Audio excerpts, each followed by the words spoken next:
Мынау не деген масқара, а? Мүмкін анау Айгерім бәрін ойдан шығарып тұрған шығар, а? Жас қыздың ойыңа сондай нәрсе келеді дейсің ба?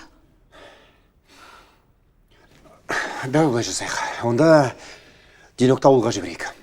Ауылға барып ойын сергітіп қайтсын. Ауыл деген жақсы ғой. Берік, қайдағы ауыл? Оқуы бар, достары, кружоктары.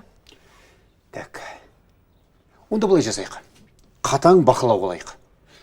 Мектепке барсын, мектептен бірден үйге келсін. Ешқайда шықпасын. Мұның да болмайды. Қазір анау бар, детская травма дейтін. Не ашып кетті ғой? Не істесе болады?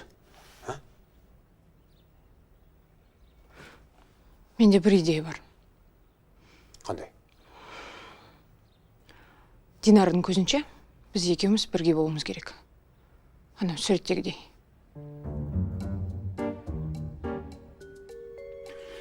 Ой, енді мен саған актер емеспін ғой енді. Берік, бұл Динар үшін. Жақсы. Онда бәрі бұрынғыдай болсын. Ештеңе бұрынғыдай болмайды.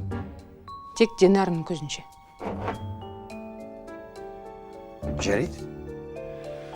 Көрейік енді барымыз салып, қолдан келгенше.